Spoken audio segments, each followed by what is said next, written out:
نبی علیہ السلام کے غزوات کا بیان۔ علامہ بدر الدین عینی رحمۃ اللہ تعالی علیہ آپ شارح بخاری ہیں، آپ لکھتے ہیں کہ مغازی سے مراد نبی علیہ السلام کے غزوات ہیں، اور اس میں جو ٹوٹل مشہور ترین غزوات کا ذکر ہوا وہ صحابی رسول حضرت زید بن ارقم رضی اللہ تعالیٰ عنہ کی روایت کے مطابق 19 غزوات میں نبی علیہ السلام نے شرکت فرمائی، اور دیگر کچھ صحابہ کرام کی جو روایات ہیں ان میں 16 کا ذکر بھی ہے، اور اس کے بعد نبی علیہ السلام کے کچھ غزوات کا ذکر بعض روایات کے مطابق 38 بھی کیا گیا ہے۔ یہاں پر آپ لوگوں نے تاریخ کے حوالے سے احادیث میں سنا ہوگا پہلا غزوہ اسلام کا غزوہ بدر کے نام سے، حالانکہ غزوہ بدر سے پہلے 3 غزوات ہوئے تھے، لیکن غزوہ بدر کو پہلا اس لیے کہا جاتا ہے کہ غزوہ بدر میں باقاعدہ طور پر قتال ہوا تھا، جنگ ہوئی تھی۔ پہلے تینوں غزوات جو ہوئے تھے ان میں جنگ کے لیے تو گئے تھے لیکن جنگ نہیں ہوئی تھی۔ اب بابو غزوۃ العشیرہ، اس پہلے غزوے کا نام، یہ باب باندھا امام بخاری نے، پہلا جو ہوا تھا اس کا نام ہے الابواء۔ یہ مدینہ پاک سے کچھ ہی فاصلے پر ہے، اور ہجرت کا 12واں مہینہ تھا، ابھی 1 سال مکمل ہوا تھا، تو نبی علیہ السلام خود اس کی قیادت کرتے ہوئے 60 صحابہ کرام کو لے کر 2 ہجری میں نکلے تھے۔ یہ سفر کے مہینے میں آپ نکلے وہاں سے۔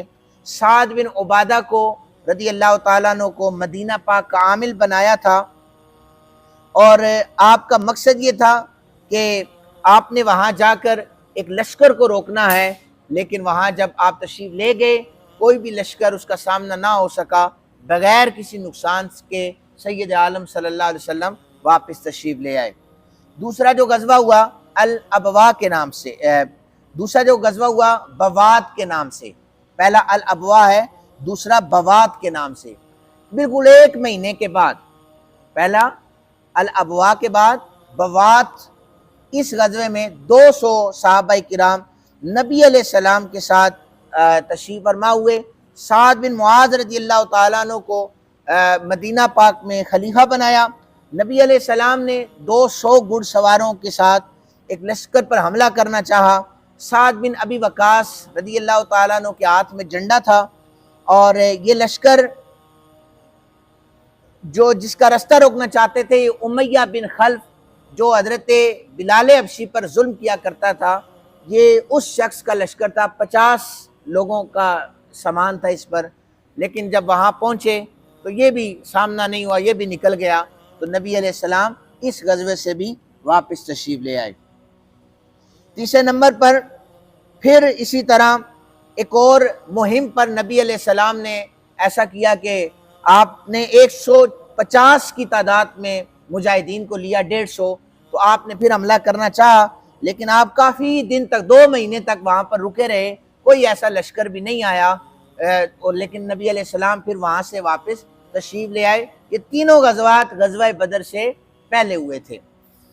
امام بخاری علیہ رحمہ نے پھر یہاں پر باب جو باندھا ہے کہ نبی علیہ السلام نے پہلے ذکر فرما دیا تھا کہ غزوہ بدر میں کون کون مارا جائے گا۔ ہمارے آقا کریم صلی اللہ علیہ وآلہ وسلم کو اللہ تعالیٰ نے یہ علم عطا کیا تھا کہ وہ پہلے ہی مستقبل خبریں دے دیا کرتے تھے۔ عبداللہ بن مسعود رضی اللہ تعالیٰ عنہ بیان کرتے ہیں کہ حضرت سعد بن معاذ اور امیہ بن خلف آپس میں بڑے دوست تھے۔ سعد بن معاذ جب مکہ پاک آتے تو امیہ بن خلف کے گھر رہتے، رشتہ داریاں تھی، دوستی تھی، اور امیہ بن خلف مدینہ پاک آتا تو وہ حضرت سعد بن معاذ کے گھر رہا کرتا تھا۔ ایک دن حضرت سعد مکہ پاک آئے تو انہوں نے آ کر یہ کہا امیہ سے کہ عبادت تو پہلے سے کعبۃ اللہ کی جاری تھی، مجھے ایسا کرو کہ ایسا وقت بتاؤ جس میں کعبۃ اللہ کا طواف کر لوں۔ دوستی تھی. ہاتھ پکڑا, دوپہر کا وقت تھا کہ لوگ آرام کر رہے ہوتے ہیں, کوئی ڈیوٹیوں پہ ہوتے ہیں, تو حضرت سعد بن معاذ کو لے کے چل پڑا. تو رستے میں ابو جہل کی ملاقات ہو گئی. وہ غصے ہو گیا, کہنے لگا یہ تو سعد بن معاذ نے کلمہ پڑھا ہوا ہے اور تم اسی کے ساتھ چل رہے ہو. تو امیہ کہنے لگا کہ میں ابو الحکم نام لے رہا تھا ابو جہل کا, کہ میں اس کو طواف کروانے کے لیے لے کے آیا ہوں. اس نے کہا کہ اگر ان لوگوں نے محمد بن عبداللہ صلی اللہ علیہ وآلہ وسلم انہیں پناہ دی تو میں ان کا طواف یہاں پر بند کر دوں گا, انہیں طواف نہیں کرنے دوں گا. یہ رستہ روکنا یہ پہلے سے کافروں کا کام ہے, کسی کا رستہ روکنا یہ کافروں کا طرز ہے. تو جواب جو پلٹ کر حضرت سعد بن معاذ نے دیا, انہوں نے کہا کہ اللہ کی عزت کی قسم ہے, تم مجھے اگر طواف کعبہ سے روکو گے نا تو میں تمہارا وہ رستہ بند کروں گا جو تمہارے لیے زیادہ اہم ہے, اور وہ رستہ مدینے کے راستے سے شام کی طرف تجارت کی غرض سے جاتا تھا, ہم وہ بند کر دیں گے. امیہ بن خلف کہنے لگا کہ سعد بن معاذ کو کہ آپ ابو جہل کے سامنے آہستہ آواز میں بات کریں, یہ اس وقت یہاں کا سردار ہے, آپ اونچی آواز سے بات نہیں کر سکتے. خیر حضرت سعد رضی اللہ تعالیٰ عنہ آپ نے اس کے بعد طواف کیا. طواف کرنے کے بعد آپ کہنے لگے کہ امیہ تم لوگ ہمیں باتیں سناتے ہو نا, تمہیں رسول اللہ صلی اللہ علیہ وآلہ وسلم ان قریب قتل کر دیں گے. وہ کہنے لگا کہ مجھے قتل کریں گے. بیچ میں سے سارے کافر جانتے تھے یہ اللہ کے نبی ہیں, جو کہہ دیتے ہیں اللہ وہ کر دیتا ہے. امیہ کہنے لگا کہ قسم کھاؤ میں مجھے کہا ہے. حضرت سعد کہنے لگے خود نبی علیہ السلام نے فرمایا تمہاری خیر نہیں ہے, تم مارے جاؤ گے. اس نے کہا اچھا جگہ تو بتاؤ کون سی جگہ پر مارے جائیں گے. حضرت سعد کہتے ہیں کہ ایسی کوئی بھی جگہ میرے علم میں نہیں ہے, لیکن ان قریب تم قتل کر دیے جاؤ گے. امیہ گھر کی طرف چلا گیا, اپنی بیوی سے کہنے لگا کہ آج میرا مدینہ سے ایک بھائی آیا تھا تو اس نے آ کر یہ خبر دی ہے, میں تو مارا جاؤں گا, تو اب میری خیر نہیں ہے. اچھا پھر کچھ عرصہ گزرا, غزوہ بدر اب بالکل قریب آ گئی. ابو جہل نے اعلان کیا کہ سارے بڑے بڑے کافر باہر نکلو. یہ چھپتا پھر رہا تھا, اسے پتا تھا کہ ادھر گیا تو اب میرے مرنے کا وقت آ چکا ہے. یہ کہتے ہیں میں مختلف ہیلے بانے, راوی کہتے ہیں کہ یہ کرتا رہا.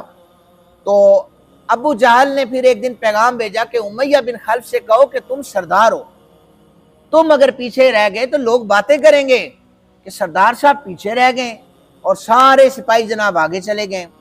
کہنے لگا مجھے شرمندگی ہوئی, تو میں نے پھر کہا کہ اے ابو الحکم میں انشاءاللہ میں ایک بڑا لشکر تیار کر کے تو میں تمہارے ساتھ تیز رفتار اونٹنی کو لے کر تمہارے ساتھ شامل ہو جاؤں گا. کہتے پھر وہ شامل ہو گیا. بیوی کہنے لگی کہ وہ جو یسربی بھائی نے یہ کہا تھا مارے جاؤ گے, تمہیں اعتبار بھی ہے تو نہ جاؤ. کہنے لگا میں نے جانا کوئی نہیں ہے, رستے سے میں واپس پلٹ آؤں گا, تھوڑا سا جاؤں گا, قافلہ چلے گا, میں واپس آ جاؤں گا. لیکن یہ مجبور اس لیے ہوا کہ یہ سردار جو ابو جہل تھا یہ امیہ بن خلف کو اپنے ساتھ رکھا ہوا تھا کہ بڑے بڑے سردار میرے ساتھ رہیں. لیکن میرے آقا کریم صلی اللہ علیہ وسلم کی شان دیکھیں, آپ نے ایک دن پہلے جا کر بدر کے میدان میں چھڑی آٹھ میں اٹھائی. حضور نے فرمایا یہاں پر عتبہ گر کے مرے گا, یہاں پر شیبہ گر کے مرے گا, یہاں پر ولید بن عتبہ گرے گا. دائرے لگا کر حضور نے بتائے. صحابہ کہتے ہیں ہم جگہ نوٹ کرتے رہے کہ اس جگہ پہ کون کون مرے گا. نبی علیہ السلام نشان لگاتے گئے. یہ غیب کی خبر تھی جو پہلے دی جا رہی تھی نا, اللہ نے بتایا تھا. اب امیہ بچتا رہا حملوں سے, زرہ پہنی ہوئی تھی کسی کو خبر ہی نہیں ہے. اتنے میں اچانک حضرت سیدنا بلال حبشی کی نگاہ پڑ گئی. اب ان پر تو ظلم یہ کرتا تھا نا, ان کے جسم پر بھاری پتھر رکھے, تپتی ہوئی ریت پر لٹایا, انگاروں پر چلایا, مارا کرتا تھا. حضرت بلال حبشی نے کچھ قریشیوں کو بلایا کہ یہ سامنے جو کھڑا ہے یہ امیہ بن خلف ہے, اس پر حملہ کرو. آپ کے پلاننگ کے مطابق امیہ بن خلف پر حملہ کیا گیا تو اسے نبی علیہ السلام کے صحابہ نے واصل جہنم کر دیا. جس جگہ پر میرے آقا کریم صلی اللہ علیہ وآلہ وسلم نے نشان لگایا تھا اسی جگہ پر امیہ گر کر مرا. یہ 4 غزوات کا ہم نے ذکر کیا ہے کتاب المغازی میں, آگے مزید غزوات آئیں گے. اختصار کے ساتھ ہم ان کو لے کے چلیں گے, چونکہ جمعے کے خطبات میں ہم نے جو غزوات ہیں ان پر اکثر بیان کیا ہوا ہے.